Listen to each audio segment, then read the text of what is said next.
Ngayon po, ipapakita ko po sa inyo na kung saan po tumutubo yung white oyster mushroom. Sisimulan po natin dito sa PDA. Ito po yung tinatawag nating PDA, yung pong potato dextrose agar. Dito po kumakapit yung tinatawag nating mycelium ng kabute. Dito po sa kinakailangan, makagawa po muna tayo ng tinatawag nating PDA, yung potato dextrose agar. Then, bago po siya, meron na po tayong PDA, saka po siya magiging ganito. Magkakaroon na po siya, lalagyan na po siya natin ng mother culture. Yung po tinatawag po natin na tissue. Yung tissue culture na nanggaling sa white oyster mushroom. Sir, ilalagay po natin dito sa loob. Ilalagay po natin dito sa loob yung sinasabi po natin na tissue culture ng kabute. Na gamit po natin yung tinatawag po natin needle. Then ito po ay silyado. At ito po ay meron po siyang goma. Then tanggalin po natin yung goma niya para po malagyan natin ito ng tissue culture ng white oyster mushroom. Ayan po, meron po siyang bulak sa loob. Then yan po yan, iipitin po siya natin dito. Then ilalagay na po natin yung tissue culture ng kabute, yung pinatawag natin na white oyster mushroom, na gamit ang needle sa loob lang po. Make sure na hindi po sasayad yung needle natin dito sa paligid ng bote. Then, pagkita po natin at tapan po natin muli yung ating PDA. Then, bibilang po tayo ng 14 to 21 days bago po siya mag-fully ramified.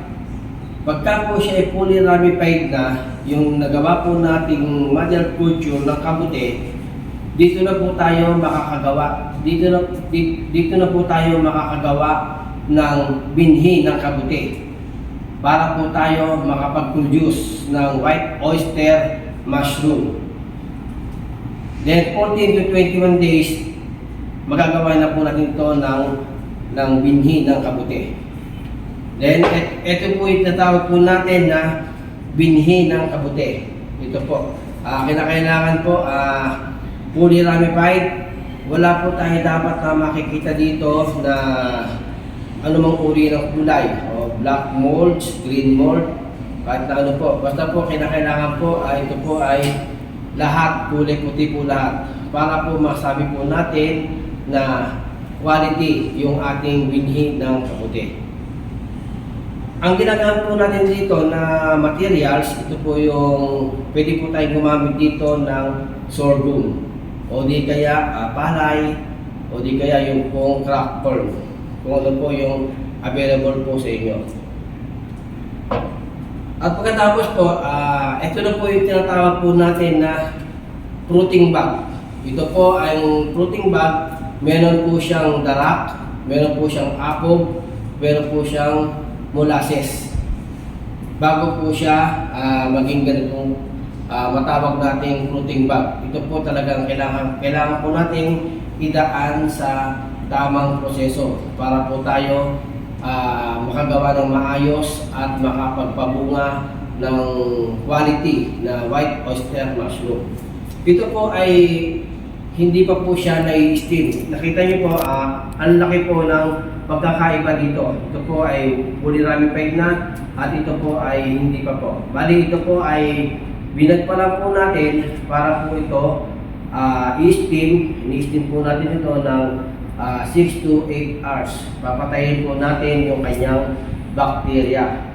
Then, palalamigin at saka po natin siya lalagyan ng binhi ng kabuti. Ang gagawin po natin dito, bubuksan po natin ito para po masalinan natin ng binhi ng kabuti. Tatanggalin po natin yung bulak.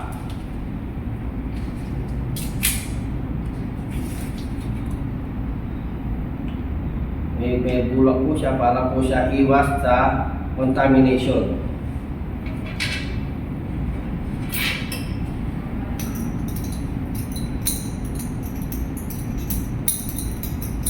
Ayan, ganyan lang po ang ano yan. Pero ito po ay demo lamang po para po mabigyan ko lang po kayo ng idea kung paano po talaga tumutubo yung white oyster mushroom. Kailangan po dito, meron po tayong lamp. Ngayon, wala na po tayong lamp dito, pero kailangan po, bago po tayo mag-open ng ganito, kailangan meron tayong lamp. Ang gagamitin po natin yung denatured alcohol para po ma-sterilize natin yung ating gagamitin needle at yung uso ng bote bago po natin i-open. Then, sasalinan po natin ito. Ayun.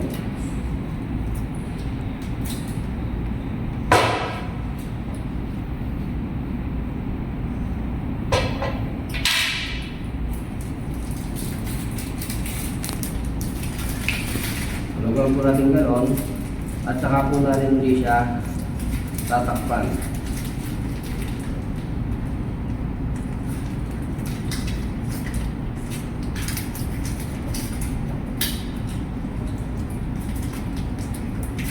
Ngayon po, nataniman na po natin ito, nalagyan na po natin ng binhi ng kabuti. Bibilang naman po tayo dito ng 30 to 45 days bago po siya maging ganito. I-incubate po natin siya na nakatayo. Saan man po pwede po sa kwarto o sa talagang yung mayroong ventilation na area na siya ay presko. Patayo na po. Kailangan po itong bag na tinaniman natin maging fully ramified hanggang taas, hanggang dito po sa baba. After po nun, 30 to 45 days, mature na siya na 45 days, saka po siya natin ipapasok sa growing house. Then, lalagyan na po natin siya ng moisture, i-maintain na po natin sa loob ng growing house yung humidity, then yung temperatura. Yun po, kailangan po yung loob po ng ating growing house ay laging basa. Hindi po kailangan po yung mainit at kailangan po yung ating humidity ay nasa 70 to 85% yung ating humidity. Then yung ating po temperatura, kailangan po wag po tayong tataas ng 80, maintain lang po tayo sa 70 o 75 degree. Ganun po ang ano natin. Ngayon po, after po nun, 1 week lang po, ito po ay magbubunga na. Ready to fruit na po siya, pagka po siya fully ramified. Ngayon po, sana po nabigyan ko po kayo ng konting idea at sana po meron po kayo natutunan sa konting demo ko po dito sa kung paano po ang magpatubo ng white oyster mushroom at kung saan po nanggagaling yung kanyang binhi. Maraming salamat po sa inyong pakikinig.